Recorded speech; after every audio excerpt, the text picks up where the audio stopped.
Yesterday, December 7th, 1941, the United States of America was suddenly and deliberately attacked by naval and air forces of the Empire of Japan. I ask that the Congress declare that since the unprovoked and dastardly attack by Japan on Sunday, December 7th, 1941, a state of war has existed between the United States and the Japanese Empire. Engines hum in the dark like a held breath. Charts lie open on a table. Circles in pencil touch Hawaii and fade into empty sea. A nation made of islands counts barrels of oil, and the numbers point south to rubber, tin, and fuel that keeps warships alive. Across the ocean, a democracy argues about someone else's war, while a Sunday morning waits with its ordinary chores. Then a thought as sharp as steel finds a voice. If the sword must be drawn, strike first, strike hard, and buy 6 months of time. Can one morning change everything? Why Japan struck? The road to Pearl Harbor. On a map, Japan is a tilted crescent of mountains washed by 3 seas and starved for what machines drink. Industry had arrived without the natural pantry to feed it. Oil, rubber, and metals, the bloodstream of modern power, lived overseas, far from the shipyards of Kure and Sasebo, far from the factories that turned steel into wings, hulls, and echoing engines. In the first half of the 20th century, that mismatch became a pressure you could feel on the page. Arrows outward toward Manchuria, then deeper into China, not just for glory or land, but to force arithmetic into obedience.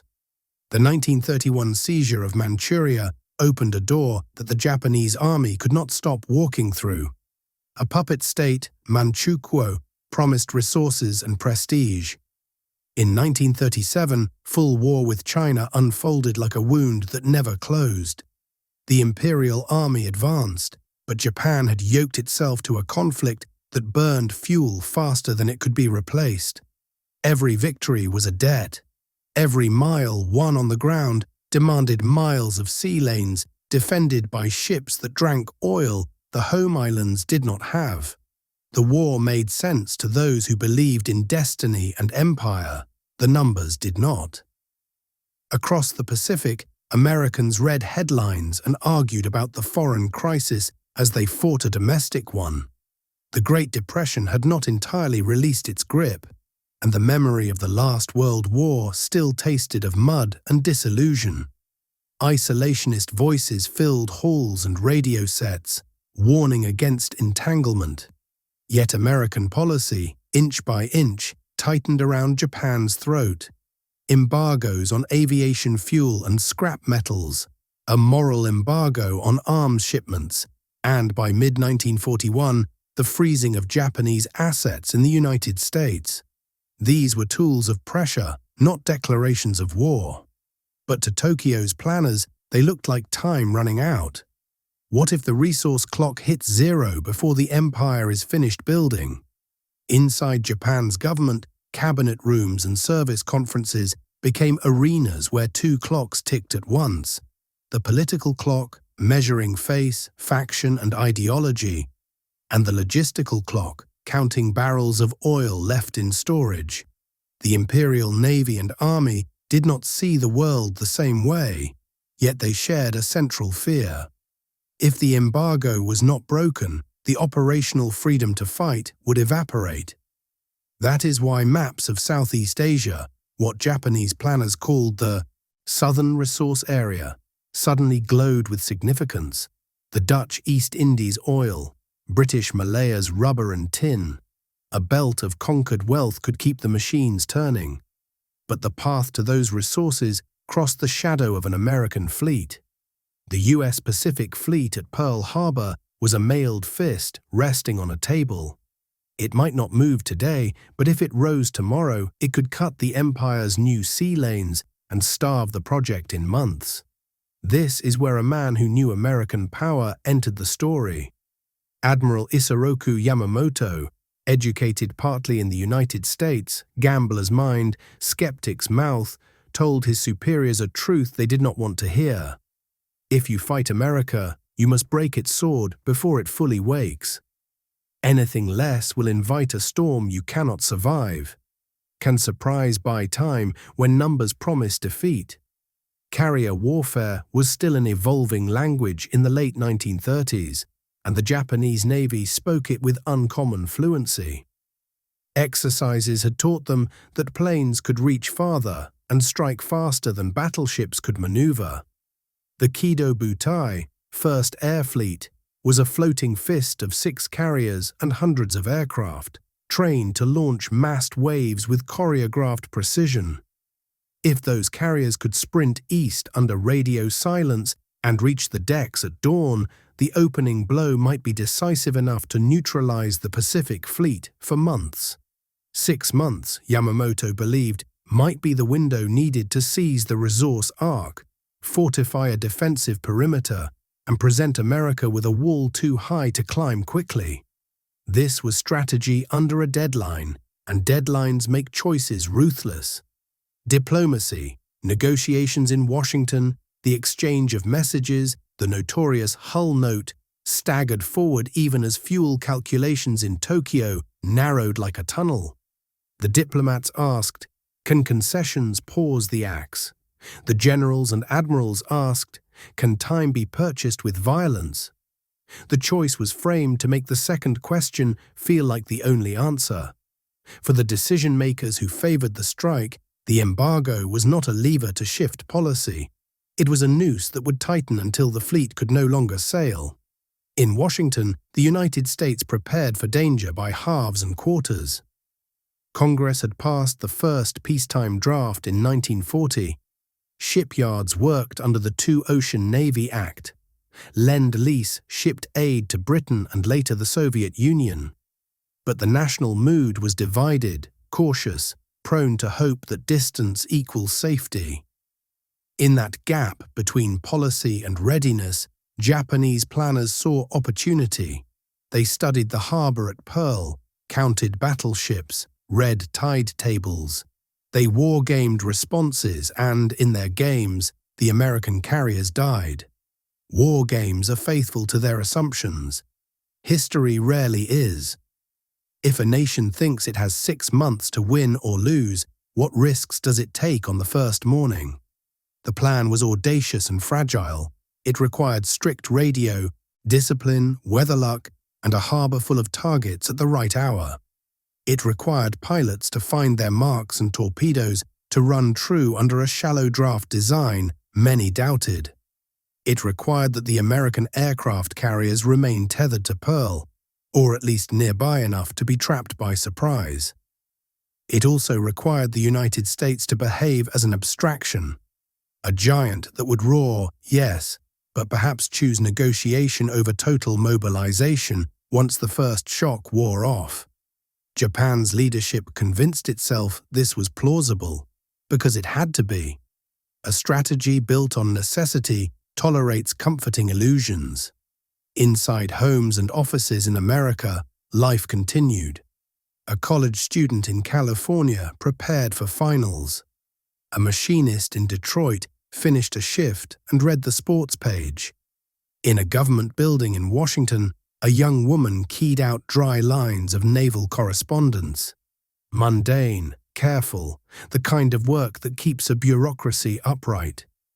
She did not know that far away on a cold sea, men on the decks of 6 carriers listened to the same wind and found it favorable. She did not know that the narrowness of a strait in the Kuriles had already confirmed that winter still allowed a fleet to slip the leash of the islands and vanish into open ocean. Sometimes the hinge of history arrives wearing an ordinary day. The oil logic that pushed Japan southward also hardened minds. The army believed it had already paid blood for its place in Asia.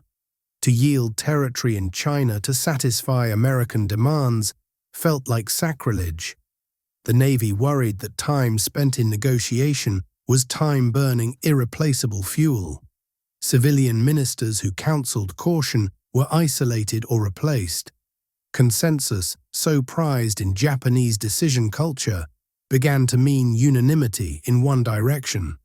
It is easier to agree when the alternative is framed as national death. What do you do when every answer carries ruin? To understand the atmosphere in Tokyo on the eve of the decision is to imagine a corridor where each door opens onto a smaller room, and behind the last door there is only a window looking out over the Pacific. The Strike South strategy promised a coherent sequence. Hit the Pacific Fleet hard, seize Malaya and the Dutch East Indies. Fortify along a wide rim, reaching to the Gilberts and Marshalls, and south to New Guinea, then wait behind minefields, airfields and sea patrols. Make attacks expensive. Offer a negotiated peace from a position of accomplished fact. Meanwhile, hope that Germany's pressure on the Soviet Union and Britain would keep the United States distracted or split its focus. The flaw in the picture was less tactical than industrial. The United States was not a single harbor. It was a continent of factories. If struck, those factories could, in time, drown an enemy in steel. Yamamoto knew this. He is said to have warned that he could run wild for 6 months, maybe a year. But beyond that he had no confidence. It was not fearfulness. It was respect for arithmetic. Yet even he became the architect of the blow, because the alternative, waiting for strangulation, was a plan for slow defeat. He chose the plan that might grant a chance. Is a desperate gamble still a gamble if the alternative is certain loss? The carrier force drilled. Bombardiers practiced with torpedoes fitted with wooden fins to keep them from burying in the mud of a shallow harbor.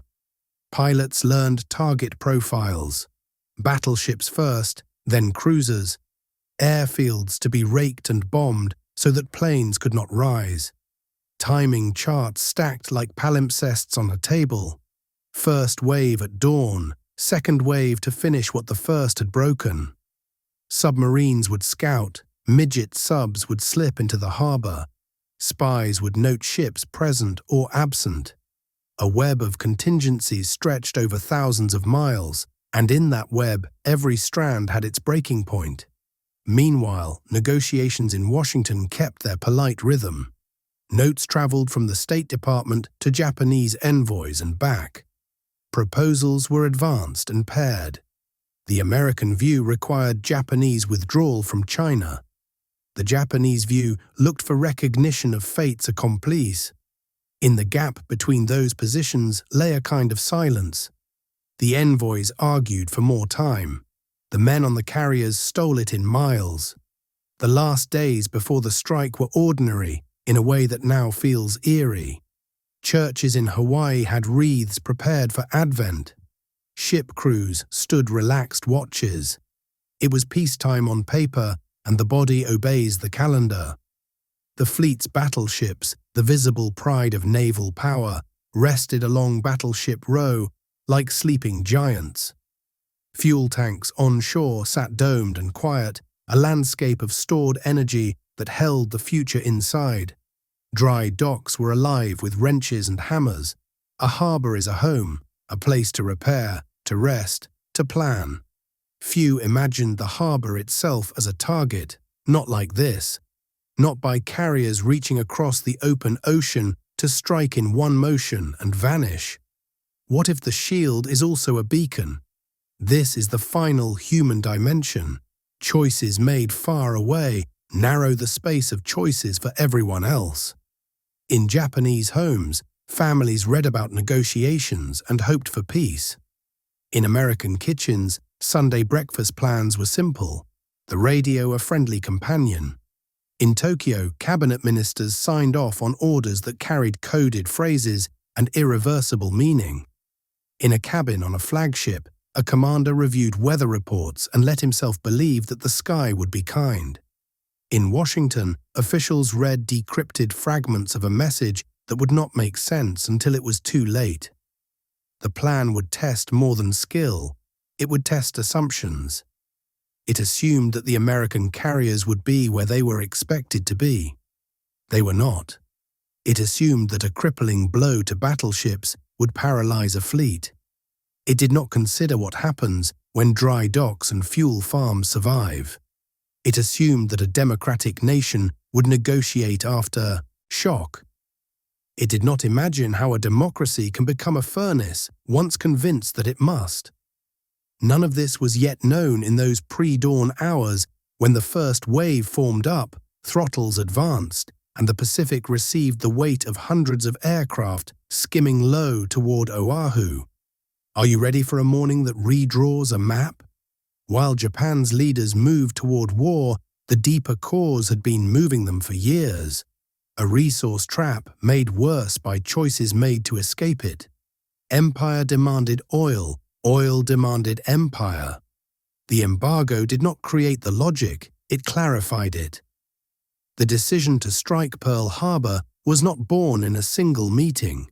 It accumulated like frost, 1 degree at a time, until it could no longer be ignored. In that sense, the morning of December 7th was both sudden and inevitable. Sudden like a hammer, inevitable like a bill come due. And yet there were voices who warned. Dissenters suggested a smaller perimeter, or even a temporary retreat to buy fuel and time.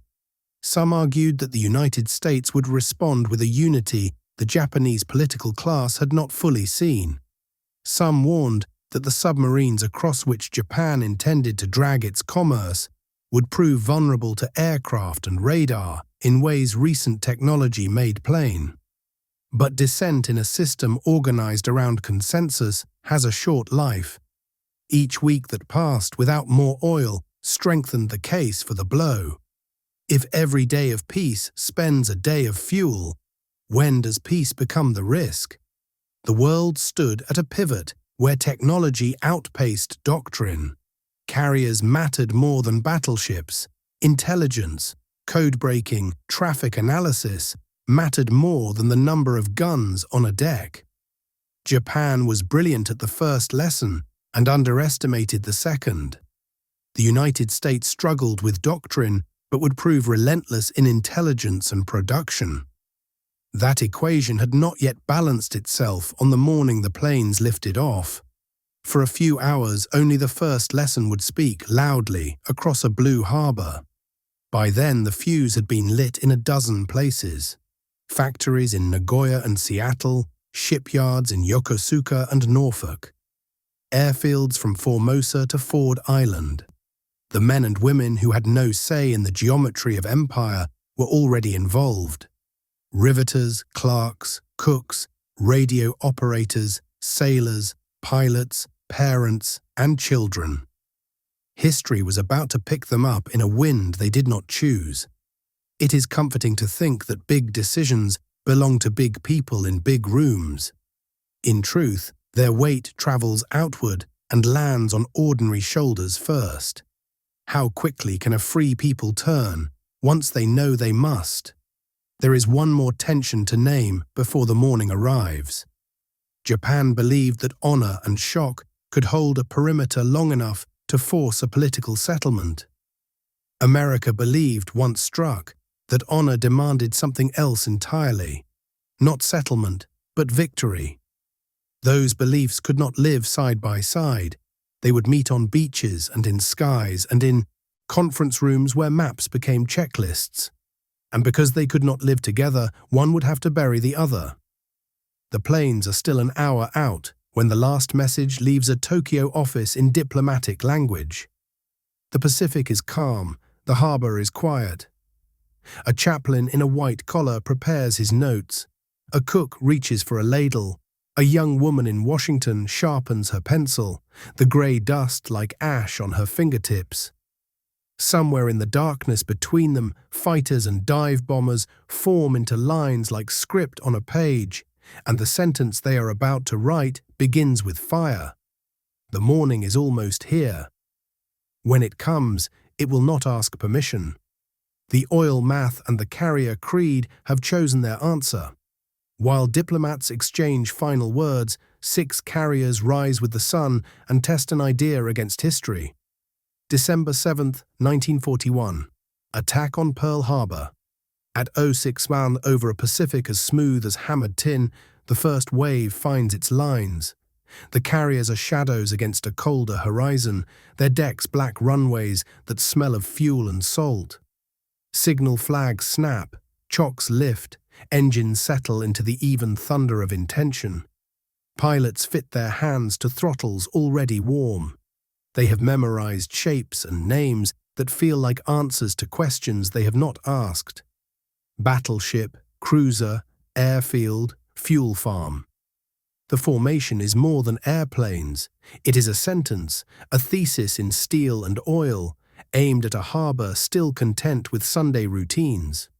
The fleet that carries them, Akagi, Kaga, Soryu, Hiryu, Shokaku, Zuikaku, has threaded weather and silence to arrive unseen. An archer who has walked within reach of a sleeping lion. Below decks, mechanics run last checks over torpedoes with wooden tail fins meant to keep them shallow. To bite in a harbor not meant for such weapons. Bombardiers tap settings into nose cones with the calm of men who have repeated a small ritual until it becomes certainty. None of this is theatrical. It is practical craft, a precision that lets fear live only at the edges of attention. Above, the lead navigators follow coastlines and clouds, then commit to a final vector that will bleed altitude into speed over a tropical island. Pearl Harbor waits like a city at rest, confident because confidence is what routine feels like from the inside. The battleships lie along Ford Island in a neat parade. Nevada, Arizona, Tennessee, West Virginia, Maryland, Oklahoma, California. Crews sweep decks, checklists, trade jokes. Onshore, Hickam and Wheeler fields keep their aircraft lined up with peacetime neatness, wingtip to wingtip, as if guarding them from sabotage were more likely than needing them at a heartbeat's notice. Laundry lines snap on destroyer rails where the chiefs cannot see them. A bugle somewhere practices practice. It is Sunday, and the clocks still move like they will every Sunday forever. The first hint is not a bomb, but a shape, a low flight of torpedo planes dragging wake shadows across a surface that should not be disturbed. On a deck watch, someone frowns at water moving wrong. A sailor lifts a pair of binoculars halfway to his eyes and suddenly no longer needs them. Another shouts a word that splits the air. Aircraft. The vowels spill over water, and with them the last seconds of a piece that had already ended in other minds. At 07:55, torpedoes cut bright scars toward Battleship Row. Each track is a thought with a steel point. The Oklahoma takes her first, and then her second and third, in a time so short it feels like a single blow. She rolls slowly at first, then faster, a heavy beast turned helpless by physics. Men scramble, slide, claw for purchase that disappears beneath oil. Lines are thrown, some hands find them, others slip. Within minutes the Oklahoma is capsized, her keel showing to a sky already laced with smoke. Inside, trapped men will thump messages into steel that answers in hollow echoes. West Virginia, outboard of Tennessee, catches multiple torpedoes too. She settles to the harbor floor with a list that looks like a man trying not to fall. Bulkheads hold, then weep. Fires start and behave like they were born to be here. Tennessee, partly shielded, takes bombs and concussion but remains upright, her guns beginning to do what guns do.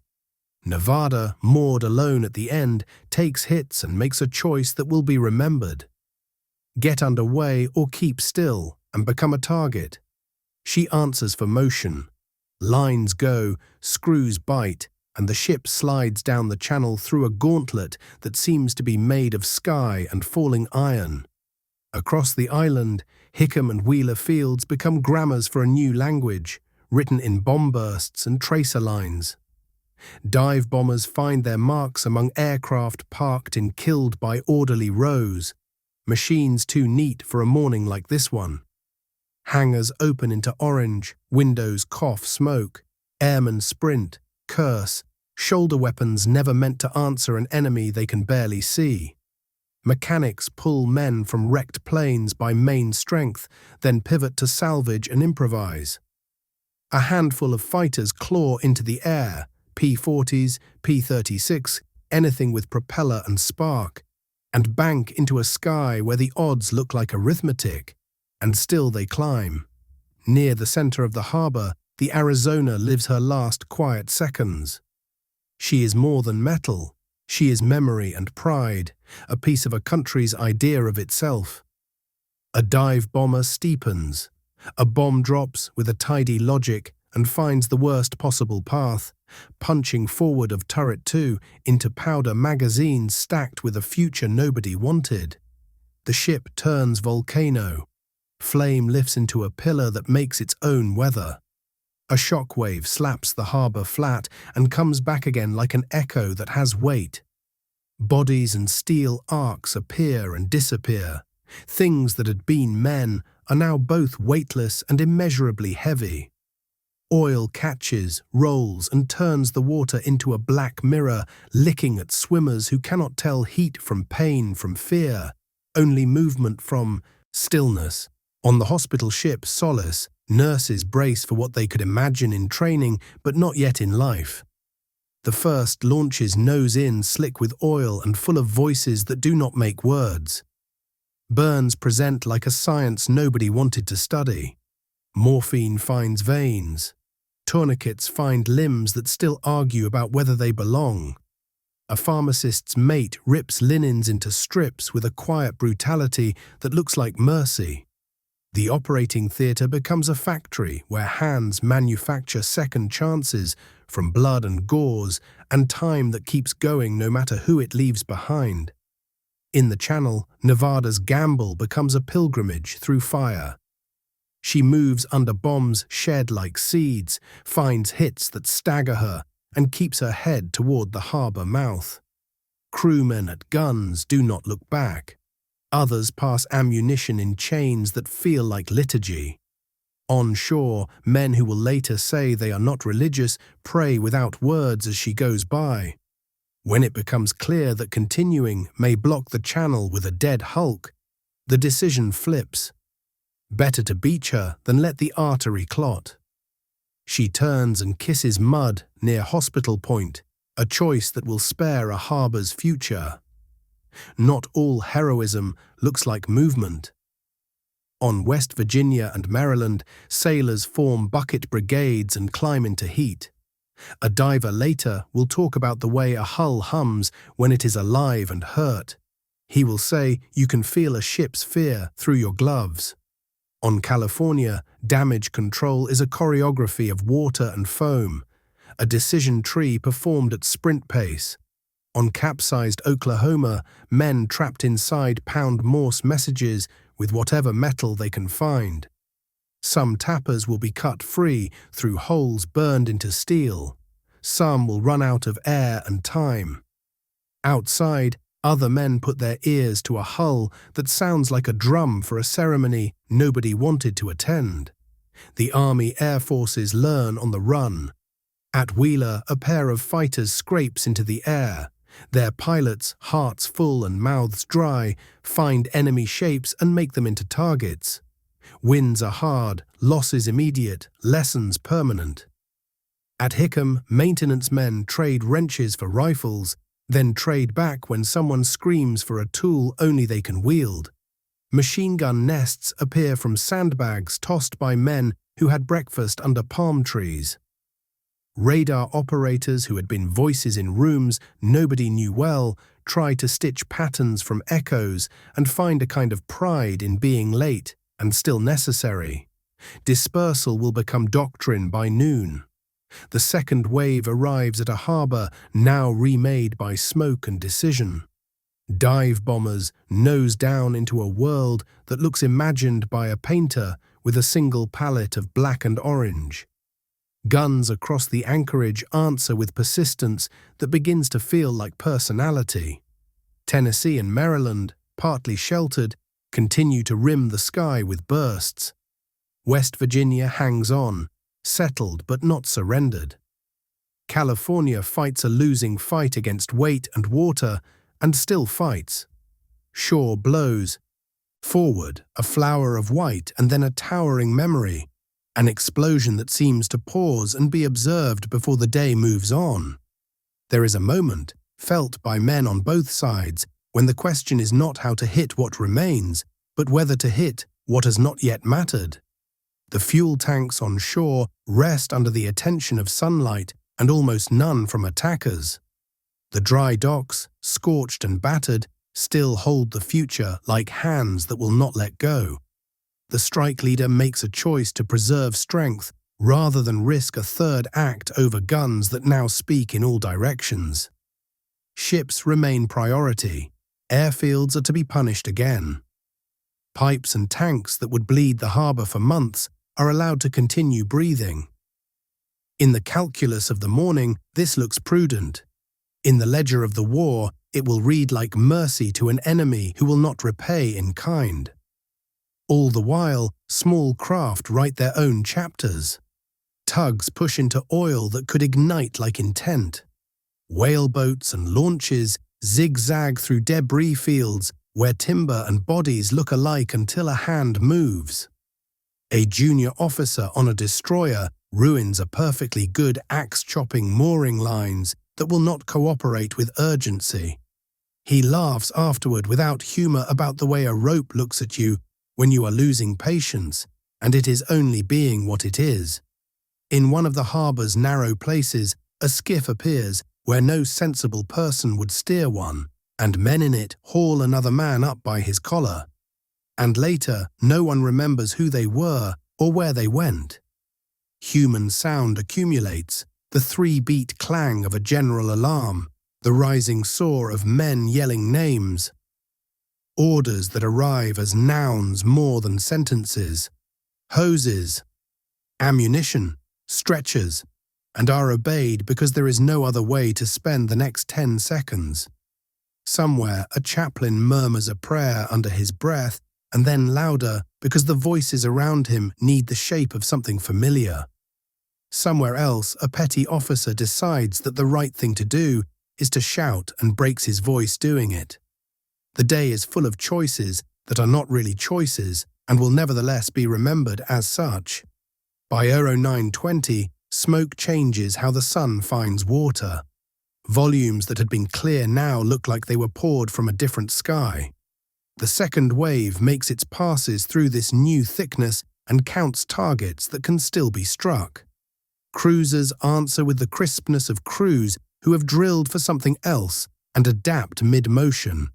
Destroyers, smaller and quicker, snap at enemies they can reach and reach for wounded they cannot shoot at.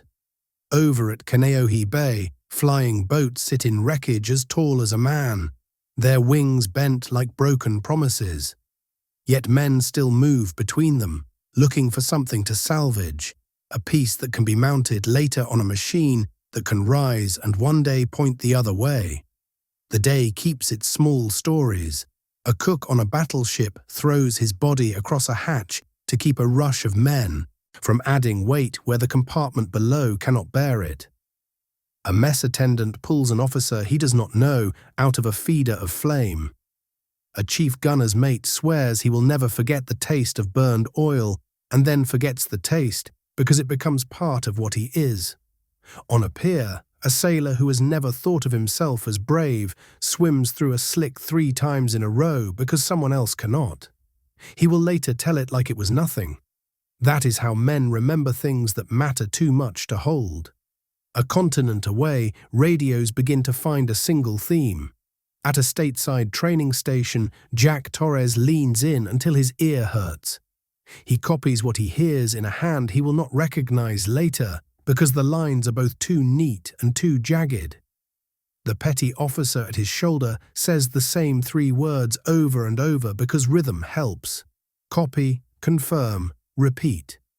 Jack feels something like fear and something like anger and something like clarity combine into a steadiness that surprises him.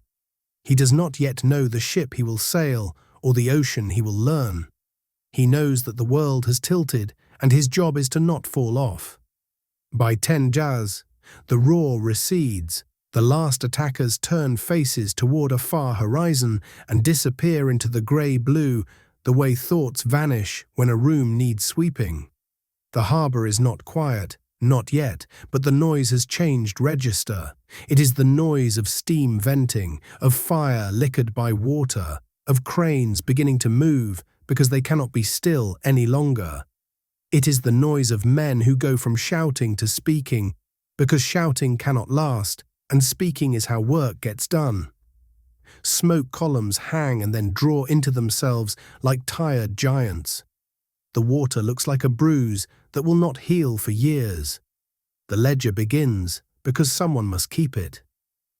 Battleships, Arizona mortally hit, a tomb with her dead within her, Oklahoma capsized, West Virginia settled, damaged beyond what eyes want to measure, California, Nevada, others at varying stages of hurt, cruisers and destroyers, wounds to steel and men, but many still with pulse and anger. Aircraft, rows of bones on fields where wings had slept unguarded, a handful spared by flight and a few more salvaged out of the cage of debris.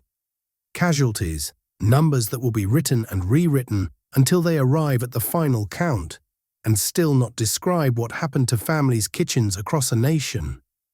And then the other ledger, the one that will be argued over when maps are spread on later tables. The carriers are not here. The ships that will define the next 3 years, Enterprise, Lexington, Saratoga, had not been at their moorings when the hammer fell. The fuel tanks stand domed and full, a harvest untouched. The dry docks are scorched but alive, ready to cradle metal and return it to sea. A shipyard is not a symbol. It is a throat through which the future breathes. That throat is bruised, yes, but open. If the goal was to break the sword, the hilt remains, and the arm that will swing it is beginning to flex. Men move through the wreckage with a purpose that arrives faster than grief. Cutting torches kiss steel along Oklahoma's belly. Teams lean into sparks that rain down in small private fireworks, carving doors for men who sometimes answer and sometimes do not. On West Virginia, the captain, mortally wounded, orders the flag kept flying, and someone's hands make it so because symbols matter when matter has been broken. On Solace and on hospital wards thrown up from offices and mess halls, a hierarchy of need takes shape that looks like order set upon chaos. Burns before fractures if breaths are short, bleeding before bruises if blood pools more quickly than time can handle. Order is a kind of courage. Doctrine adjusts. Dispersal of aircraft becomes a word weighted with meaning and already late. Camouflage patterns appear on paper and then on paint. Ready ammunition figures are rewritten. Duty rosters shift like tectonic plates, creating new normal from a day still warm to the touch. The Army Air Forces adjust cycles so that fighters can rise from the next surprise as a reflex. Navy Yard officers send lists to Washington with verbs heavy enough to carry trains. Equipment and parts and men and ships are asked for in quantities that sound like boast and will soon become baseline. Jack hears all of this in the negative space between words over radio, requests, confirmations, admonitions to conserve the air, and in the long afterward as bulletins become headlines. He will remember the way the room smelled, the way the pencil felt, the moment when the petty officer stopped repeating and simply stood with his hands behind his back like someone attending something solemn. He will remember thinking that life is different when you are part of a wire that connects events to meaning. Later, he will volunteer for a ship with a name he had never known he could love, and the ocean will teach him what distance is for. The day's meaning folds itself as the hours lengthen. Japan has won a morning by every visible measure that counts on a list.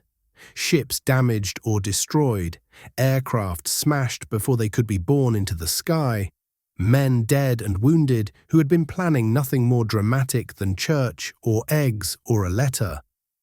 The radio panic stops being panic and becomes instruction. Congress shapes a sentence that will fit this day into a frame. The president will speak words that a people already know from the way their chests feel. A nation that argued yesterday finds that argument exhausted and replaced by a kind of stillness in which work happens. What is a victory if it purchases the unity of your enemy? What is a morning if the afternoon begins to accumulate facts against it? The carriers absent at dawn become an omen by noon. The dry docks and fuel farms spared become the lungs and the heart for a fleet that will not be content to sit at anchor anymore. Men who did not believe in themselves as soldiers yesterday become men who will carry themselves in photographs tomorrow with a quiet that looks like steel. Factories thousands of miles away, already humming, lean forward until the lights above the line seem to vibrate. Letters that had been full of small topics fill with purpose, then black bars, then new and foreign place names. The day keeps one more kind of account in the lives that were not lost because other lives were spent to keep them. A tug skipper who decided that a wrong angle would light him on fire still makes the run. A sailor who jumped into oil and swam and swam and swam because there was no other verb left to use sits in a quiet space after and shakes without knowing he is shaking. A nurse whose hands did not tremble until the second hour learns that there is a limit to the number of times a person can walk from one bed to another without hearing her own heartbeat, and then goes back anyway. A chaplain who did not believe in miracles thinks he sees one when a cutter pulls 3 men from under a field of burning oil. And decades later, he will still not decide whether it was a miracle or simply stubbornness with good timing. By evening, the harbour looks both smaller and larger than it did in the morning. Smaller because the smoke has pressed the sky down. Larger because the day has filled it with a narrative that will be told again and again. Fires burn in sections, not in one great sweep, because the men who fight them know that everything big is defeated by making it into smaller problems and staying alive long enough to solve them. The cranes continue to move, slow rulers against a silhouette that will be famous. The flags still fly where they can. Where they cannot, someone has hung a strip of cloth that will do until someone brings the right one. The cost is unfathomable when counted in kitchen chairs that will be empty and letters that will not be answered and plans that will not happen. The meaning is simple when spoken out loud in a language that even children understand. We were struck, and we will answer. The tactical ledger points one way. The strategic ledger begins to point the other, not because of genius immediately applied, but because of capacity combined with anger and resolve. It is not an insult to the dead to say that a democracy, once hit hard enough to understand itself, can become something a strategist in another country told his superiors was too big to fight for long. Japan wins the morning. Did it lose the war by afternoon? The question hangs at the end of the day, like the last light over the Ko'olau range, a glow more felt than seen. Victory is a shape we draw around events so that they make sense. The shape drawn in the hours after Pearl Harbor contains contradictions. Success so complete that it stuns, oversight so consequential that it will be read later as a hinge. When the carriers return, the war will speak in a new dialect. When the shipyards swing into a higher gear, the war will find itself arguing with arithmetic it cannot win. When men like Jack report aboard and become part of a machine that stretches from Iowa fields to Pacific passes, the war will discover that distance is an American friend. Night falls and with it a quieter industry. Fire crews rotate and collapse against bulkheads. Damage control teams walk through spaces that do not look like the same rooms they left at dawn. Nurses sleep sitting up and dream of water that burns. Harbour tugs settle into their own harbour, flecked with ash like ships that have aged in a single day. Somewhere on a base still ringing with adrenaline, a chaplain writes names in a little book and leaves space between them because space is mercy. A petty officer finds Jack and tells him to get some rest, and then laughs because the words sound like an order to the weather to take a break. Beyond the horizon, Kido Butai turns for home across an ocean suddenly vast. Men on those carriers make their own ledgers, aircraft lost versus hits achieved, risks taken versus strength preserved, plans adjusted against an enemy that did not show all its pieces. Some are elated, some are haunted by small details that will not stop replaying. Commanders argue in restrained voices about whether fuel tanks should have been struck, whether a third wave could have made the difference that later analysts will insist it could have made. The ocean keeps its answers to itself. Back in the harbour, a diver in heavy gear lowers into water that smells like a refinery and tastes like a coin. He is attached to a lifeline, and all of us are with him because we are now attached to what happens here. He feels along a hull with his hands and finds a seam and then finds the heat along that seam and decides whether to continue. He continues. In another place, a welder's mask lights, and the cut line walks forward like a slow comet toward a corner that stubbornly refuses to understand that the men behind it need air. The cut is completed. A panel is levered aside. Faces in the aperture look like birth and like a funeral all at once. The pattern of this war is beginning to show itself. Surprise trades places with resolve. Doctrine swaps seats with improvisation. Industry, which had been waiting for a reason to describe itself as destiny, raises its hand. A people who had been thinking of football and hay prices and the way the light falls through the kitchen window learn the vocabulary of ships and island names and the long map of an ocean. Those who could not find Oahu on a globe yesterday will tomorrow be able to draw the channel from memory. Those who thought arrogance and isolation could keep them idle will begin to carry pocket atlases. In the morning after the morning, briefings will adopt the tone of men who have slept badly but woken with purpose.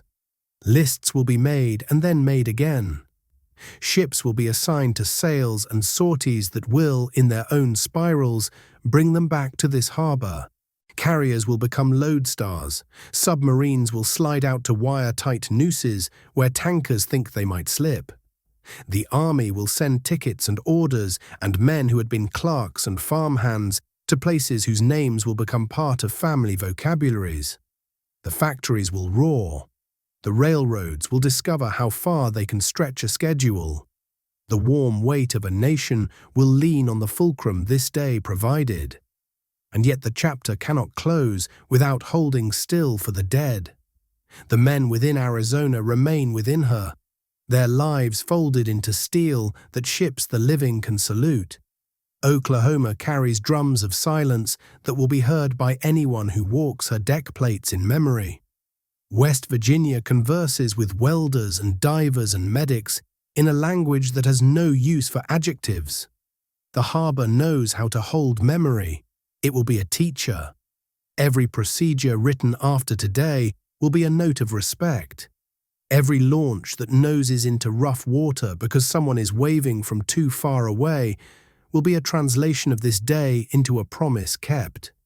When the sun finally sets cleanly and the smoke becomes part of the dark, the island breathes like a runner resting. Men sleep where they fall. Others cannot sleep and walk the perimeter with rifles and thoughts that cannot be shared. A siren winds down. A bell counts hour upon hour as if it means something more than time, and perhaps it does. The tide moves.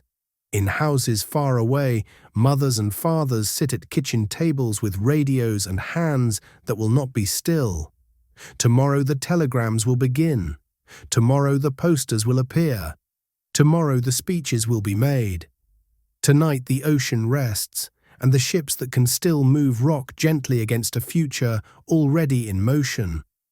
The morning belongs to Japan. The day belongs to history.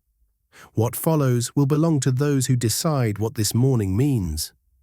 Across a continent, radios are already pulling a nation to its feet, and words are being shaped that will fix this day in memory and turn grief into motion.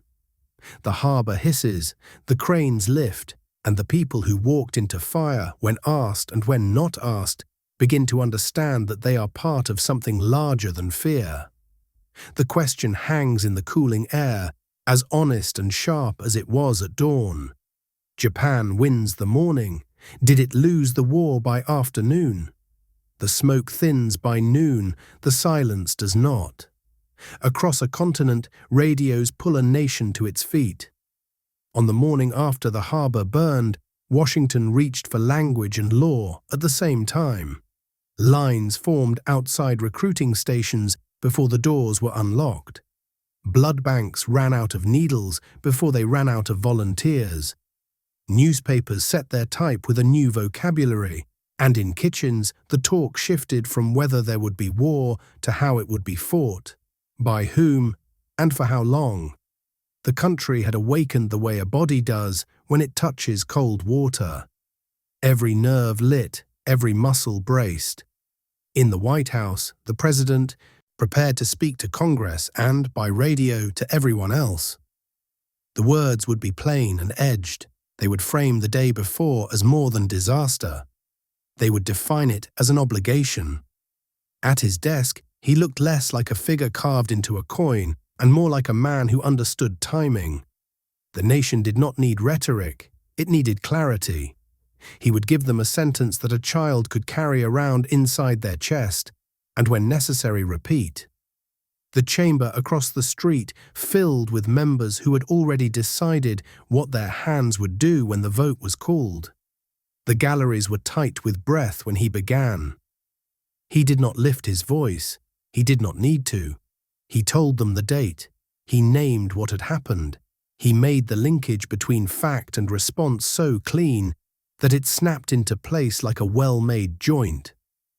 As he spoke, the room felt the odd calm that sometimes settles in the seconds after an alarm bell. The mind finally knows what the hands must do.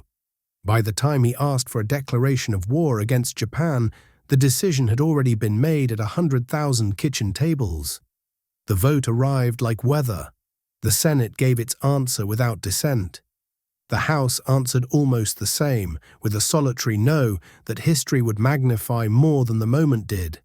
The overwhelming "I" was not a chorus so much as a single voice passing from mouth to mouth. The country had been struck. The country would answer. Telegrams fanned out to bases and depots. Newspapers turned headlines into wind that pushed people down streets and into the lines that had already formed at recruiting offices. A new calendar began on that day, and each square on it would be judged not by a mood, but by a task. Fear, fury, and resolve did not take turns. They coexisted like weather systems that shared air. Fear had its reasons. In the weeks that followed, U-boats would prowl off the eastern seaboard, and people would swear they could read danger on the skin of the ocean itself. Air raid wardens would teach neighborhoods to dim and darken, practice against a threat that would never appear over those rooftops, but still required learning the habit of caution. Families listened for sirens that did not come, and listened anyway. Children asked whether bombs could fall on their school. Parents said no, and then lay awake later imagining the way glass breaks. Fury, too, had its reasons. Men who had slept under the American flag woke up wanting to lift it higher and carry it farther than they had ever imagined. In barbershops and church basements and at factory gates, the talk grew short and strong. The faces of the dead from the harbour were not known personally in most places, but they had become known in another way, adopted by towns that needed to feel connected to the island where the day had changed. Fury did not need detail, it needed direction. The recruiting posters were ready to provide it. Resolve was the glue. It did not shout, it endured.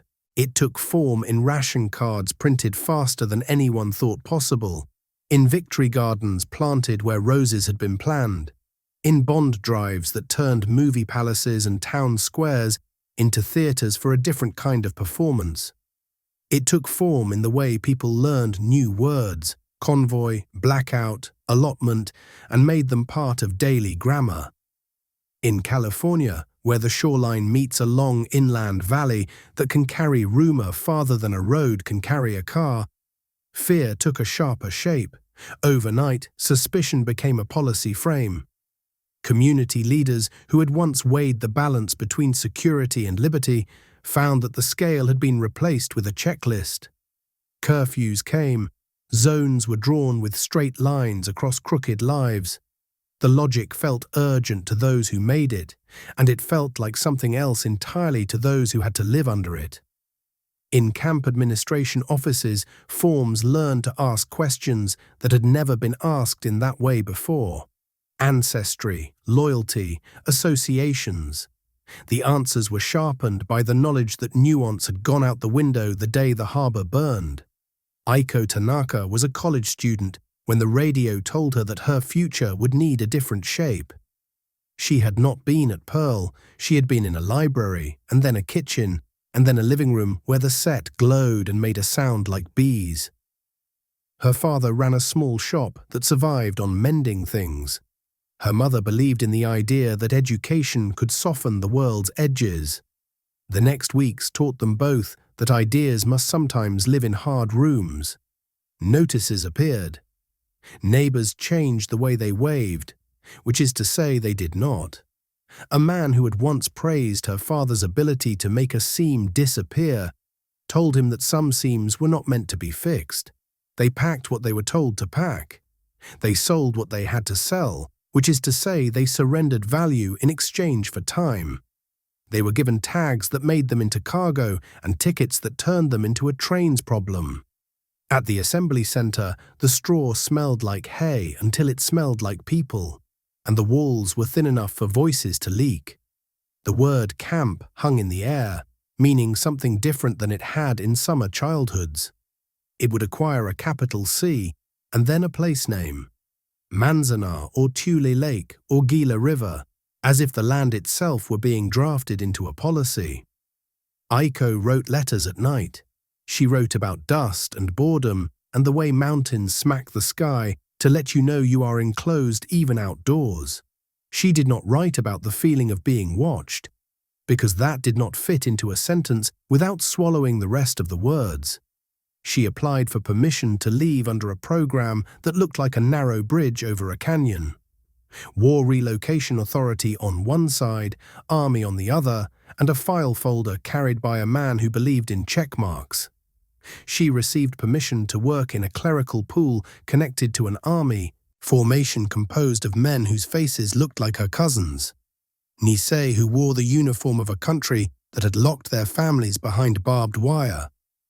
The Paradox wore boots and marched under a motto, "Go for broke." The 100th Infantry Battalion would carry the first part of the story, and the 452nd Regimental Combat Team would write the rest in a script no one could ignore. While parents stared at mountains through fences, sons crossed rivers in Europe under fire that did not ask for paperwork. While letters took weeks to move, the casualty lists moved faster than ink could dry. In the cages of the policy, there would be shame and grief, and later, much later, a kind of apology. In the fields of fire, where the 442nd moved, there would be a ledger counted in ground gained, and men lost, and a reputation that could not be argued with. In Washington, the government learned how to put a country on rails. It began with a set of offices that sounded like bland doorway names and became engines. The Office of Production Management metastasized into something with more teeth. The War Production Board took shape in January with the power to tell factories what to make, how many, and by when. It became normal, very quickly, for a company that had produced refrigerators or cars to receive an order that read like a challenge and a dare. Convert and do it yesterday. Civilian automobile production would end, and the last bright new showroom cars would become museum pieces of peacetime. Assembly lines learned to speak in calibers and airframe types. Dr. Robert Hale walked into a plant that had been designed to do the work of a city and found that the city had already moved in. At Willow Run, the scale was an answer to the question the war had asked. How many? How fast? The numbers themselves would become famous, but inside the plant, the rhythm was more immediate. Rivets found their holes, skin panels slid onto ribs with a sound that would put a person to sleep if it had not also been a war song. Shifts overlapped in a choreography that had no use for the distinction between day and night.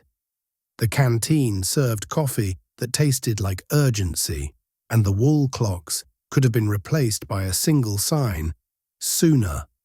Everywhere, machine tools became part of a larger sentence.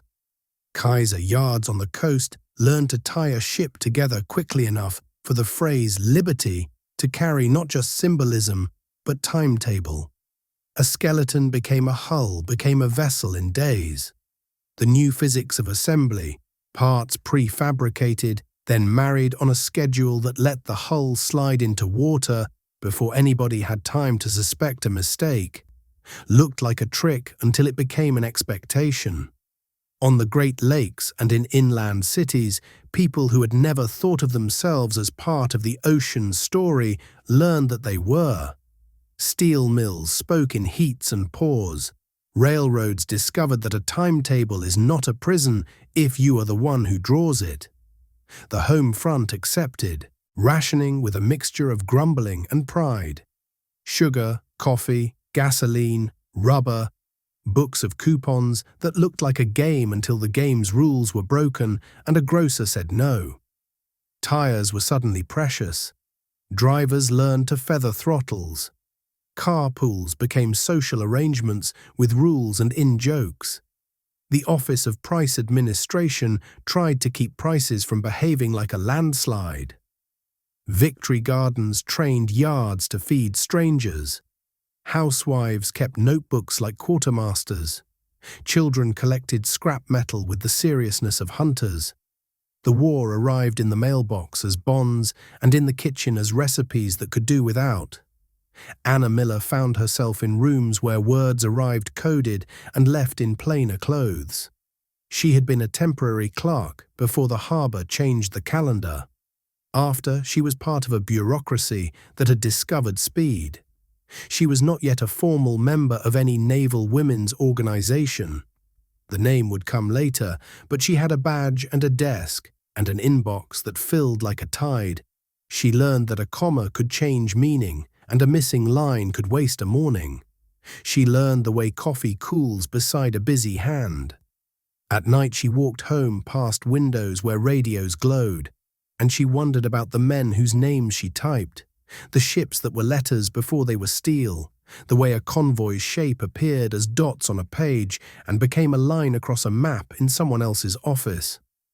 Sergeant Frank DeLuca took his oath with a stoic face and a stomach that did not understand the words. He had been an apprentice in a shop that made parts for machines he could name by sound.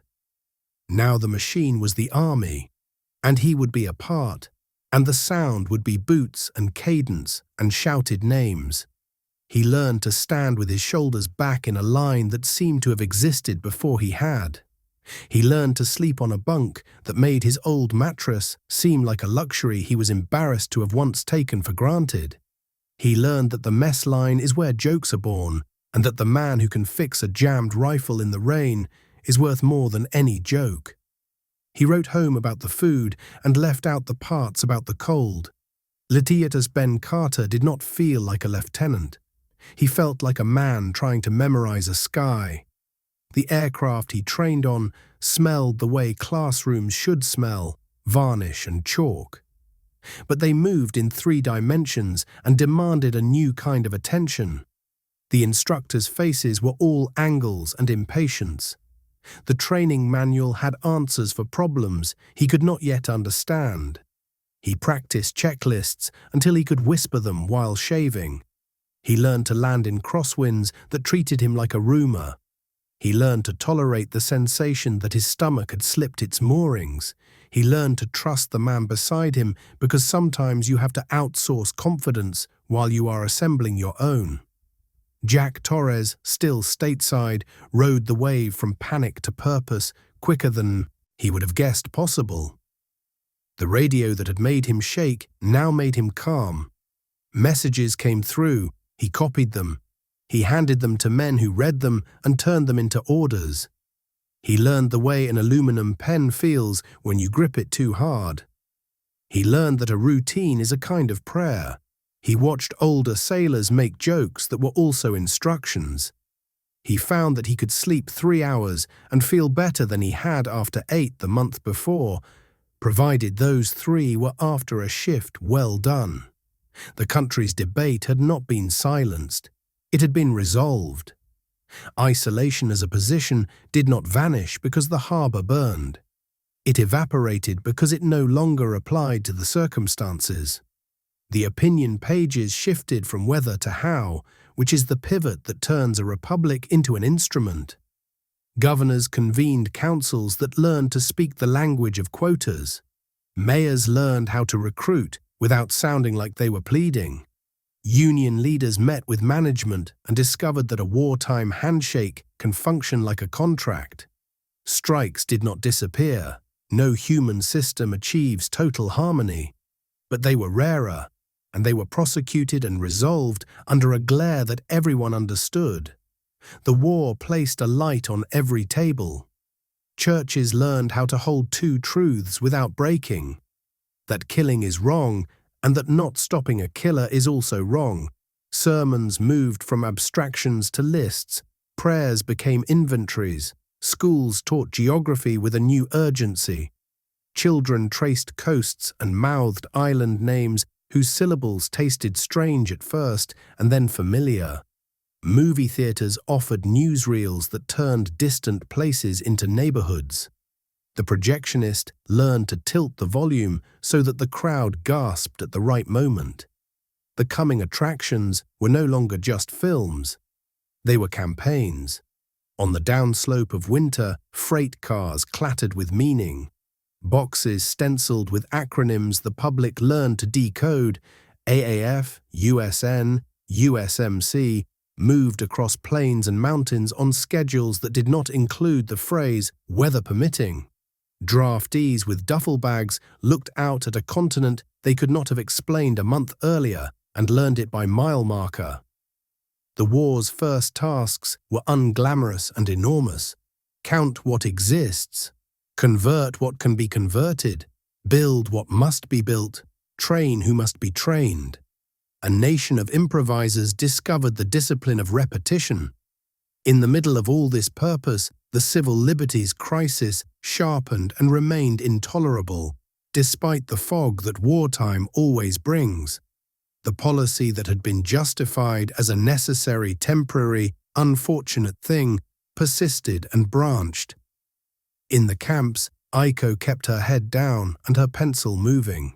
Outside, advocates tried to pull the emergency brake and found that the car had no such device when it was moving downhill, and the passengers were more afraid of another attack than they were of the slopes. Speed. Years later, a different Congress would use a different language to describe what had happened, and would try to repair what cannot be undone. But in this moment, the machinery of relocation and incarceration clicked and whirred. It is possible for a free country to walk in a straight line and step on its own feet. Can a democracy become a war machine? Fast enough? The country had never been asked this question at this scale. It began to answer not with a single act, but with 1,000 daily obediences. A farmer who had to decide between planting for his family or planting for the line of trucks that would arrive chose the trucks.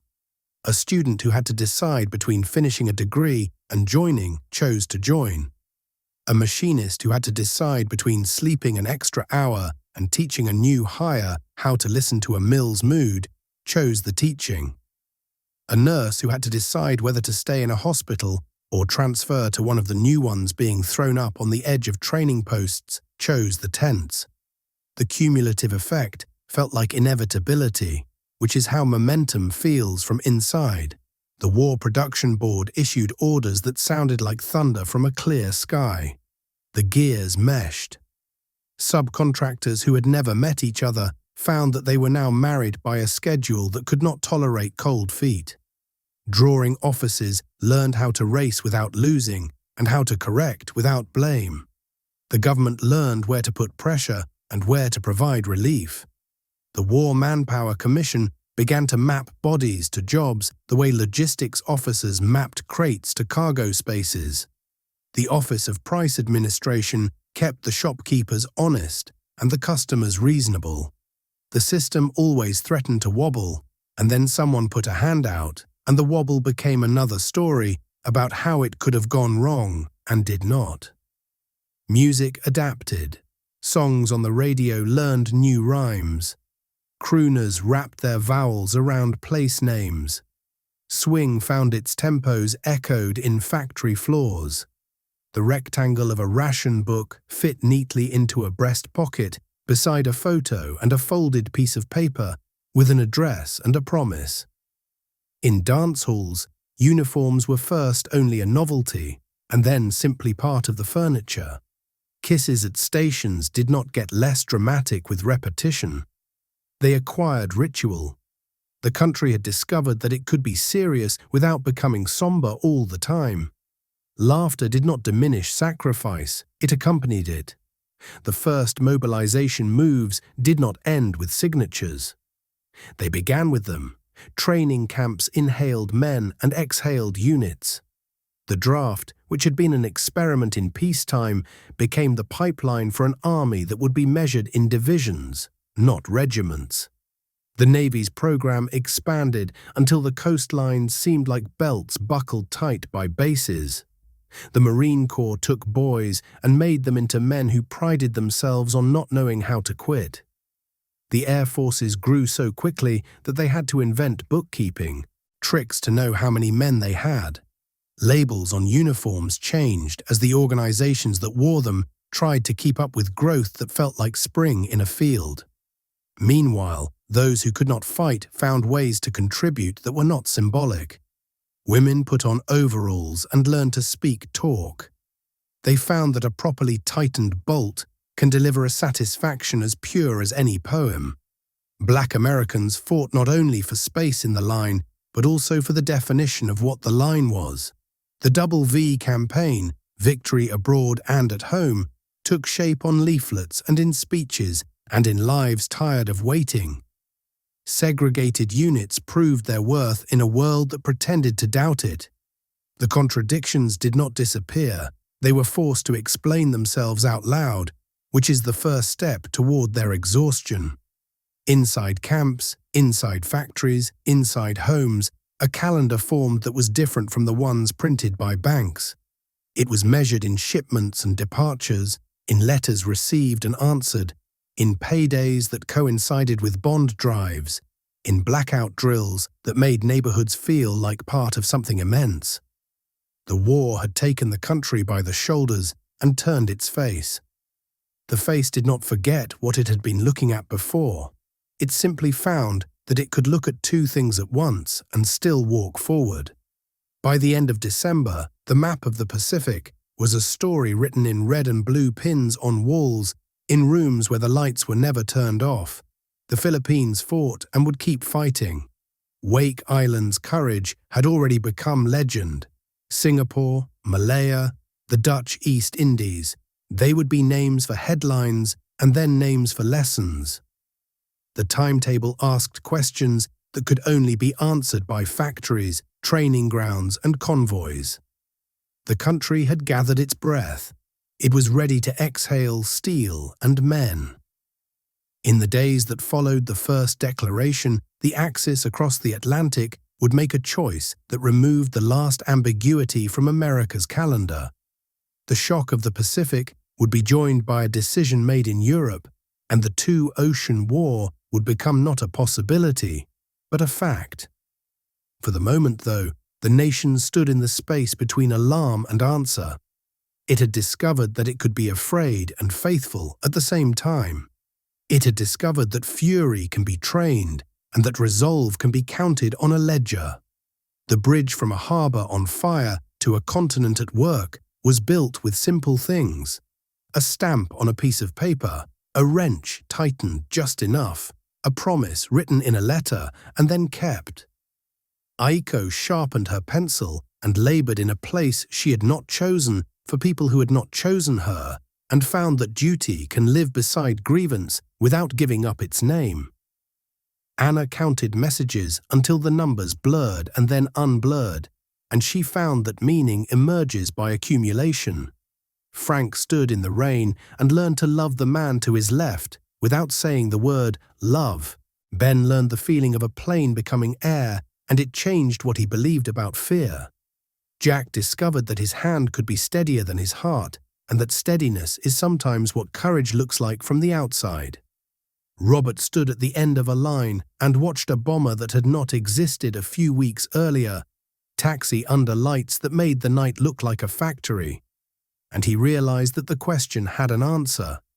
Yes, a democracy can become a war machine. Fast enough, if it remembers that machines exist to serve people and not the other way around. The nation that had woken to a radio voice now fell into a rhythm that would last years. The rhythm would carry trains and ships and letters and lives to places they had never intended to go. It would make mistakes and correct them, crush hope and then replace it, break a heart and then give it something to beat for. It would be measured in the simplest verb of all: continue. And as it continued, a second calendar flipped its page across the Atlantic, where leaders in Berlin and Rome drew conclusions they believed were logical and would discover too late what American logic felt like when it arrived at their door. The morning at Pearl Harbor had found the country asleep. The next morning found it awake and moving. The movement would define the rest of the war, and it would begin with the understanding that the house was not just on fire. It was part of a neighborhood, a city, a world. Anyone who listened could hear, under the clatter and the speeches and the drums of marching feet, a quieter sound, a pencil on paper, a wrench on a bolt, a whisper in a chapel, a breath held and then released. Across the ocean, while America caught its breath, two signatures pulled it into a second war. On December 11th, 4 days after Pearl Harbor, the question of whether the United States would fight Hitler ceased to be a debate and became a fact. In Berlin, the German leader stood before the Reichstag and declared war on the United States with more theatre than prudence. In Rome, Italy followed the script. In Washington, there was no hesitation in reply. The Senate and House moved with the speed of men already decided, and the country found itself yoked to a two-ocean struggle that would change how it thought about time, distance, and power. The calendar sharpened, the maps on walls in homes and offices doubled, the sense of scale expanded until the average American's imagination had to learn the shape of two hemispheres at once. The US must fight two giants on two oceans.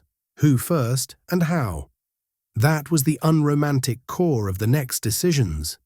The enemy across the Atlantic had a head start: U-boats in the sea lanes, armies throughout Europe, aircraft industries that had been building for years.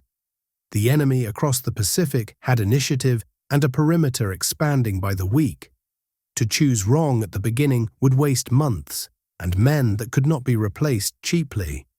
To choose right and then execute would require a maturity of alliance and a humility of planning that do not come naturally to great nations. Within days, ships were at sea under new orders. On December 22nd, a British aircraft landed in Washington, and the passenger who stepped off in his Homburg and dark coat brought with him not merely a speech, but a wartime cohabitation. The British Prime Minister installed himself in the White House and the city's guest rooms, and the Arcadia Conference opened in a Capitol still smelling faintly of fresh paint on new mobilization offices. The American president had called a nation to arms. Now he and his guest would align two governments, two staffs, and two military traditions. The mood was serious, sometimes somber, sometimes buoyed by the kind of gallows humor that visits men who know they have not chosen their circumstances, but mean to make the most of them. Arcadia lasted into January. Committees and subcommittees sprouted and then were consolidated. The most important and least visible creation was a table, the combined chiefs of staff, where American and British planners would sit, trade tempers, and promise one another that disagreements would be solved here and not in newspapers. It was a promise largely kept, and it mattered more than many battles. Unity of command sounds like a phrase meant for a manual. In practice, it is the difference between armies that pull in the same direction and armies that tug each other apart. At Arcadia, the doctrine known before the war as a staff paper became policy. Germany first. Not because Japan was harmless, no one believed that, but because a Europe ruled by a hostile dictator with industrial resources and scientific talent would be a threat no ocean could keep at bay. The Pacific would be fought and fought hard, but in strategy and allocation, the Atlantic theater would get the first claim on shipping, certain munitions, and the build-up for a return to the continent. It was not a promise engraved in stone. It would be bent many times by crisis and politics, but it was a compass bearing, and men in rooms with maps need bearings. There were complications even at birth. The British wanted to use the time the United States needed to mobilize by striking where Allied advantage was real. The edges, North Africa, the Mediterranean, perhaps the underbelly of Europe.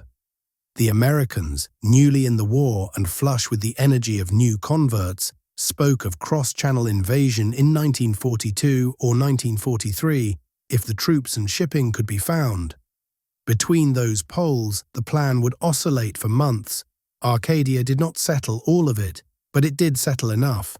Pooling of shipping, mutual priority for the Battle of the Atlantic. A skeletal plan for a North African expedition if the year allowed it, and the decision to create a combined command in the Far East to try to hold a line that was retreating every week. Even as the ink dried, the Atlantic reminded everyone that grand strategy bleeds into the sea lanes where coal and wheat and oil move. U-boats slunk west, as if called by the news. In January 1942, the German submarine arm began its second feast, which their officers would later call the Second Happy Time. It started off the beaches of a brightly lit coast. From North Carolina's capes to the mouth of the St. Lawrence, from New York's glass towers to the Florida strands, merchant ships sailed as if peace still held, their silhouettes framed against coastal lights that were slow to dim. German captains could see targets as if on a stage, and they obliged. A tanker torched near Cape Hatteras turns the sea into a funeral pyre visible from a boardwalk. A freighter off the Jersey shore takes a hit that breaks her back, and swimmers in winter coats watch from dunes in disbelief. Captains untrained in zigzags keep straight courses and pay for it. Lifeboats stumble through oil and winter breakers toward lights that shine because no one has told the hotels to draw their curtains. In the Gulf of Mexico, U-boats nose in among oil routes and pluck ships like berries. Off the Caribbean, the water is so clear that a periscope's track is a line on blue glass. The Navy was not idle, but it was unready for this particular theater in this particular way. Long accustomed to thinking in terms of battleships and carriers, American admirals now had to consider small, stubborn escorts, airborne patrols, and a doctrine of convoys that requires patience and a tolerance for shepherding instead of dueling. The most aggressive of them, Admiral Ernest J. King, had an instinct to attack and a suspicion of static defense. Convoying felt to him like hiding. To British officers who had stared into the Atlantic for years, it felt like common sense. Behind the doctrinal argument were numbers. There were not enough escorts. There were not enough long-range patrol planes. There were not enough hours to train watch teams to distinguish whales from periscopes and to trust their new sonar. In New York, Anna Miller typed messages that tasted of salt. The Eastern Sea frontier, newly organized under an admiral with more problems than staff, issued orders that changed week by week as lessons were learned and the cost of stubbornness was paid in ships and sailors. Blackouts along the coast, first taken as an inconvenience, became mandatory. The glass darkened, the hotels dimmed.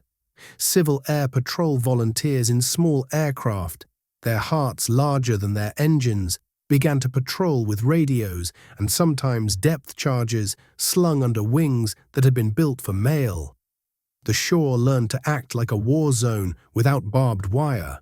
Jack Torres, assigned to a destroyer newly fitted with sonar, learned a sound that would live in his bones. The first ping travels out like a held breath and returns as an opinion about the world. Water makes tricksters of objects. Wrecks reflect. Schools of fish lie and then swim away. A temperature layer bends a signal as if the sea itself had decided to withhold the truth.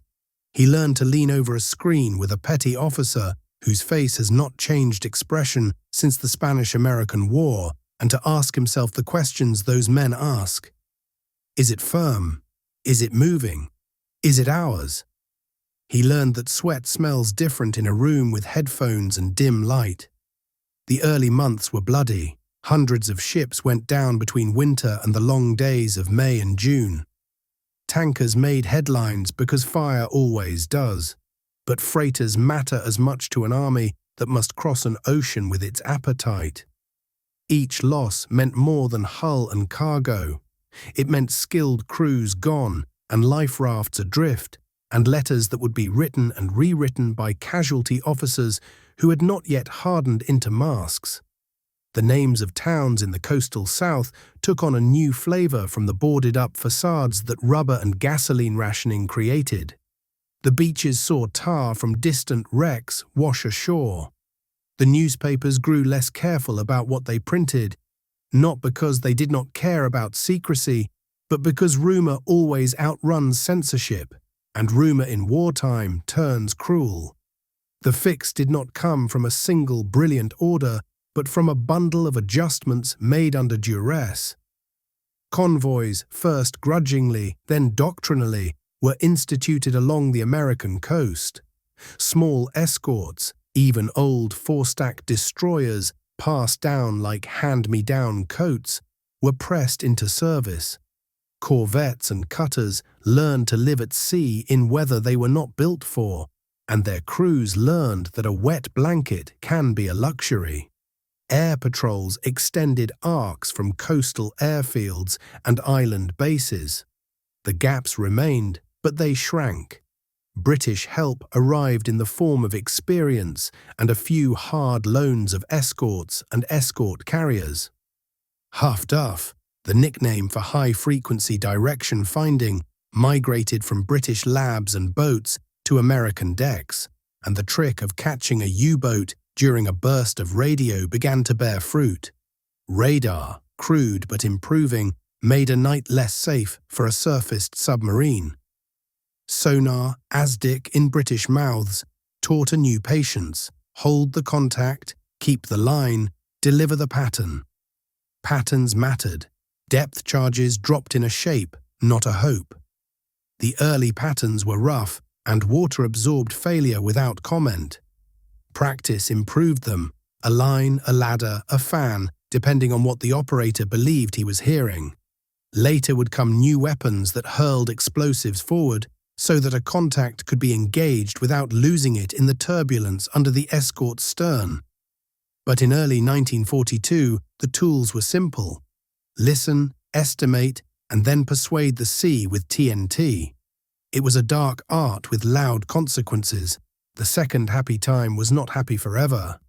By late spring, the coastal lights were dark, the convoys were routine, the U-boats had to work harder for kills. They moved south and west, haunting the Caribbean and then the long curve of the South American coast, and the approaches to the African bulge.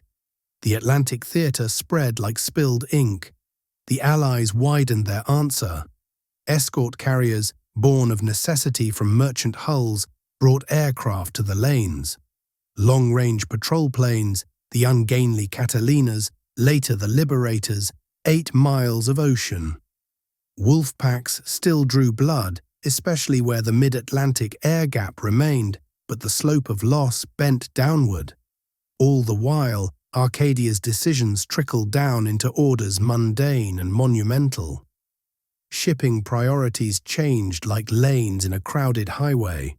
The build-up of forces in the British Isles received a name, Bolero, and with the name it received a schedule. Troop ships, escorted and grey, moved on tracks so well guarded in planning that men aboard felt they were part of a secret gravity. The presence of Americans in English villages created a cultural weather pattern. New slang, new smiles, new frictions over beer and dance halls. There were signs painted along country roads to help drivers who had learned on miles of straight American highway find their way through hedgerows and lanes. The Far East, meanwhile, collapsed in a series of headlines that read like falling dominoes. An Allied command was stood up, American, British, Dutch, Australian, in a desperate effort to create coherence where geography and enemy initiative were writing their own marching orders. Brave plans drew lines on maps and then watched those lines be trampled by events. Singapore fell. The Dutch East Indies fell. The arc that had begun as Japan's dream became Japan's footprint. Even under Germany first, this was not ignored. Submarines that could be spared snaked into Pacific lanes to bite at Japanese shipping. Carriers, still few, moved like chess pieces with their bishop's long diagonal threat. The vision of a limited Pacific defense changed by increments into a plan to take islands back, but that belonged to later chapters. For now, Europe first meant Europe armoured first. Industry felt the dual pull. Dr. Robert Hale did not need a map to know that decisions had been made. He could feel them in requisitions that tripled delivery quotas, and in the way men from Washington smiled too widely when they asked if a deadline could be moved forward by a week. The factory floor did not care whether a bolt was bound for a Liberty ship's deck or a bomber's wing. It cared about torque and timing. But men on the floor began to talk about the ocean as if it were a customer who would reject bad work. At Kaiser Yards, the spectacle of a ship sliding into water within weeks of the keel's first weld became commonplace enough that the christening's champagne bottles began to seem like a formality rather than a miracle. In inland cities, locomotives dragged strings of new tanks past schools where children were released to wave. Sergeant Frank DeLuca drilled under a sky that did not tell him what continent he would see first. His boots learned the same rhythm under rain and under sun because a body does not care where it is abused. The manuals spoke an optimism that instructors translated into realism. The rifles of 1917 had their descendants. New machine guns had their quirks. Mortars taught quick respect. Frank learned to look at a map and see not lines but problems. Rivers to cross, fields to traverse, under eyes that would prefer he stop, towns to enter and leave without getting swallowed. He learned the smell of canvas warmed by bodies. He learned that the man who remembers coffee for his squad is as important as the one who can find north in fog. Lieutenant Ben Carter's training took on edges. He had imagined European skies as a clean, high plain, with clouds for punctuation. He now learned about flak patterns and fighter tactics, and the difference between defensive and defensive-aggressive. He sat through lectures on navigating by star and by drift, then climbed into a trainer and discovered that the lovely logic of the chalkboard becomes a bundle of variables in a moving wind. He learned the rituals of pre-flight, and somewhere inside those rituals found comfort, the way a man finds comfort in prayer. He learned to trust a crew he had not chosen and who had not chosen him, and to love them, which is not the same as liking. He learned the weight of a mission order, even a practice one, on the tongue. Anna's desk in Washington developed a second layer of paper. British spelling, British acronyms, British ways of addressing problems by sending a note that both apologized and insisted.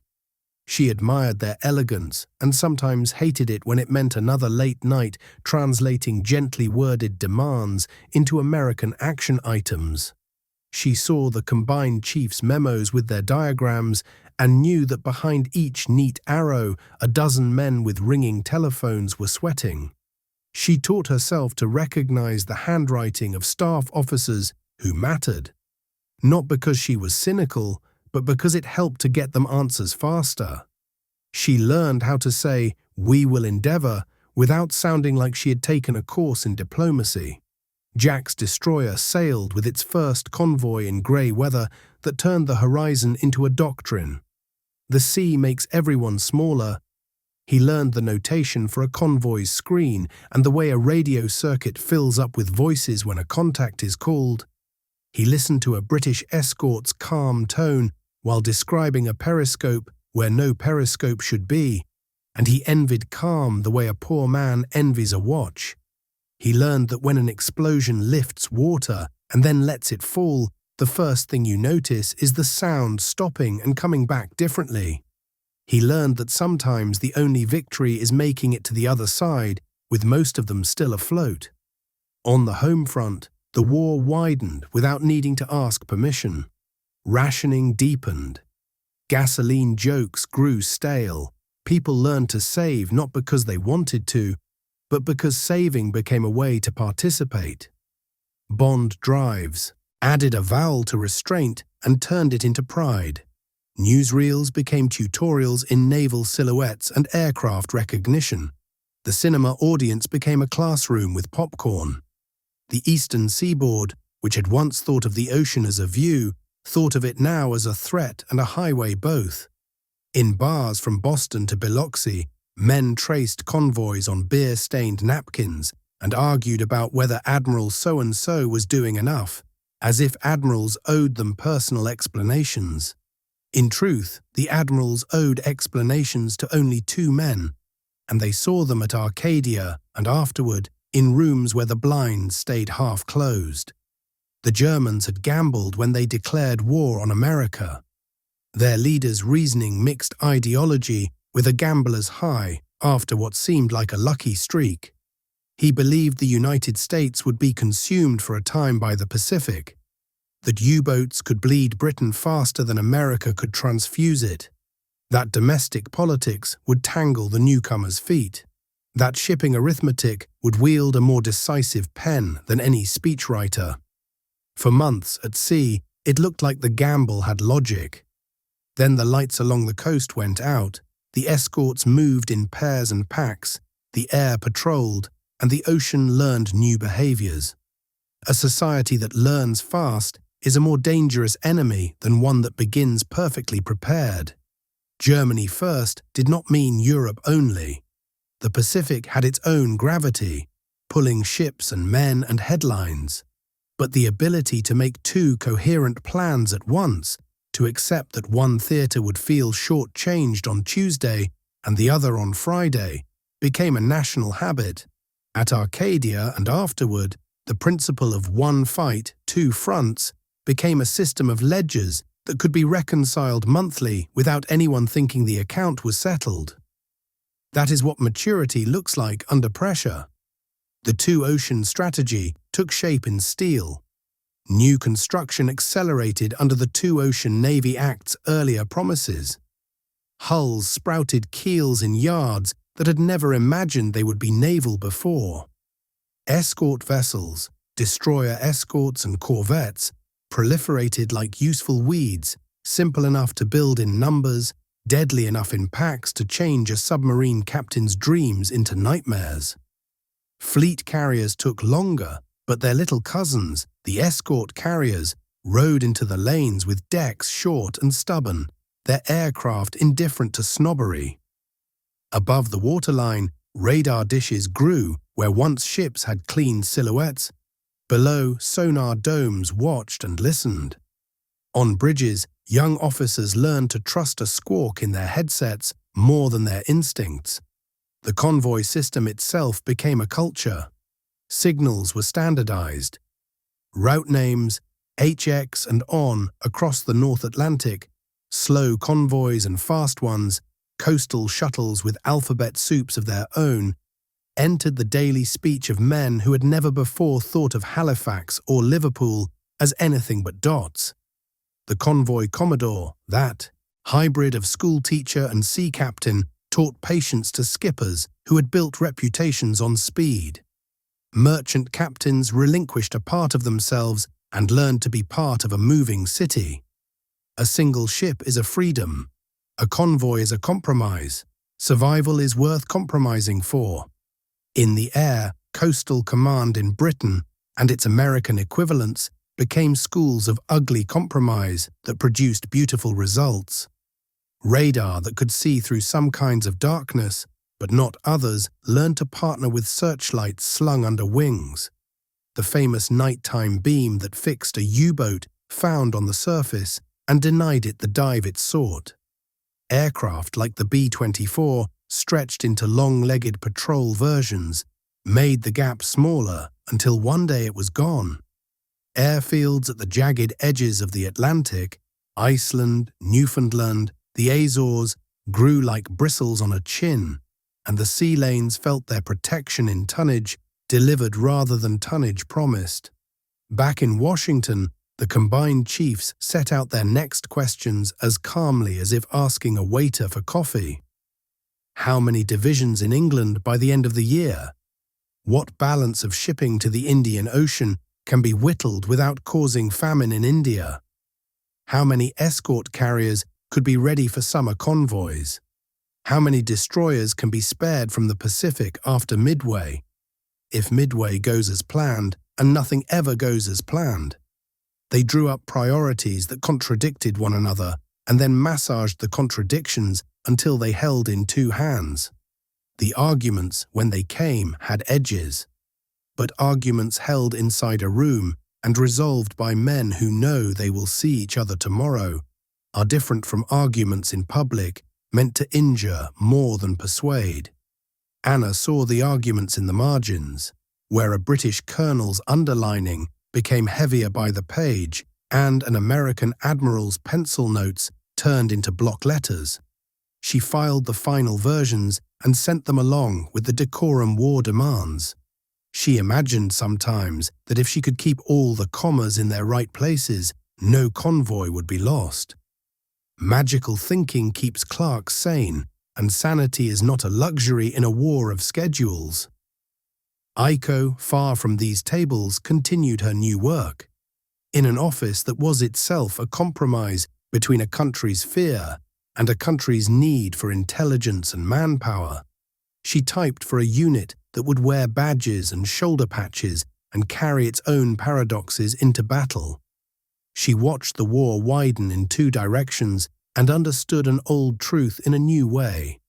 A nation can walk and chew gum, and a nation can fight and make mistakes. She put both thoughts aside and did her job. The pencils in her cup were sharpened down to stubs. She kept them anyway, little testaments to the notion that even the smallest tools deserve a history. By summer, the Atlantic looked different to the men who rode it.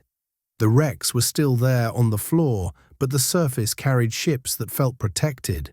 By more than luck. The numbers bore it out. Losses were still grievous, but less shocking. Arrivals more reliable. The average skipper less terrified of the night. The U-boats adjusted, as predators do, but a prey that has learned vigilance is a less satisfying quarry. In headquarters on both sides, graphs told stories in slanted lines, one descending in cheer, one descending in worry. A war at sea rarely offers decisive days. It offers curves that bend. By the end of 1942, that curve would be undeniable. But in early 1942, it was still a hope masquerading as a plan. The North African question, seeded at Arcadia, germinated in memos and whispers. If the United States could not cross the Channel in 1942, it could at least cross the Atlantic and put American troops against German troops somewhere they could learn with less risk of disaster. That somewhere would prove to be shores with names like Algiers and Oran, but for now it remained an arrow on a map accompanied by the muttered word torch. That too belonged to a later chapter, but the seed belongs here because seeds matter. Strategy is partly a crop calendar. In the meantime, the Army's reality still lagged its ambition. The divisions on paper were clean and numerous. The divisions in training were muddy and tired, and often short of the very things that make a division more than a list. Radios that worked under rain, trucks with parts that fit, officers who could read a map and still laugh. The Navy's reality was similar. It had great blue water ships and great traditions. Now it had to show that it could nurse a freighter through a month of nights and bring her cargo to a quay in one piece. Romance and patience are not natural friends. War made them shake hands. The nation's mood adapted as moods do. The fury that had answered Pearl Harbor found a second object. Posters about Japan were joined by posters about U-boats. Songs added verses that laughed at torpedoes because laughter seems rude to death in a way that keeps it at bay. Newspaper columns learned to write about convoys without telling the enemy where they were. Radio programs solicited scrap metal and sold bonds and flirted with young men whose accents betrayed remarkably specific hometowns. The war's center of gravity moved from event to process. The public, which had wanted a duel, discovered it had to support a grind. And the question persisted, the one that had lurked in the Arcadia hallways and in mess tents and in letters home: who first and how? Germany first in the main, but in practice, both. The answer took human form, a destroyer escort off Hatteras pulling men from oil-streaked water, a long-range patrol out of Iceland turning a wolf pack, a bomber group in the English Midlands learning skylanes and flak corridors, a carrier task force in the Pacific practicing with a new doctrine that would bloom soon. It took industrial form, a yard foreman in Richmond cursing and grinning as a hull number became a ship's name ahead of schedule, a machine tool operator in Cleveland finding a rhythm that matched a bomber plant's hunger, a pipe fitter in Texas imagining a pipeline that could rid tankers of some of their burden. The enemy had gambled twice, first at Pearl Harbor, then at the Reichstag. The first gamble had opened an ocean of work for the United States. The second had opened the other. By the end of 1942, the United States would not have finished either job, but it would have made both into jobs rather than catastrophes. That is the quiet art of big wars, demoting the spectacular into the manageable. In the process, the country's institutions, its cabinet, its Congress, its press, its industries, would learn to move not in lockstep, but in shared tempo. It would not be tidy, it would be enough. As winter pushed into another year, destroyers left their berths with paint still drying, and pilots lifted into weather that seemed to resent them, and soldiers boarded trains whose windows gave them their first view of the Rockies or the Alleghenies, or 1,000 anonymous towns of brick and water towers. The Atlantic held its secrets a little less jealously. The convoys arrived with a little more regularity. The combined chiefs sent out orders with a little less apology. And in living rooms, calendars sprouted pins and threads like spiderwebs. The morning that had begun at Pearl Harbor had widened into a day no one could see the end of. But a plan is a kind of faith. In Washington and London, the plan said, first hold the Atlantic arteries open, then build, then test the ground in North Africa, then return to France when the time is right. In the Pacific, the plan said, blunt the enemy, protect the lines to Australia and Hawaii, learn, strike when you can afford to and must. Plans do not protect a man in a raft at midnight or a woman at a drill press at noon. They do, however, give meaning to their endurance, and endurance at this hour was the currency. Jack stood another watch and listened for a sound that meant death or nothing at all. Anna sent another memo and filed another set of minutes that would be quoted back at someone in a meeting 4 weeks later. Robert signed off on a shift change and watched a bomber in cradle become a bomber on wheels. Frank did push-ups in mud and thought about kitchens. Ben flew and learned to love the feeling of a runway, finding his wheels at speed. Aiko wrote names in neat letters and wondered at the space in the alphabet between duty and doubt. They all believed in their different ways that if you carry your part of the load long enough, the road will tilt in your favor. Declarations are easy. Building an army that can win on 2 oceans is not.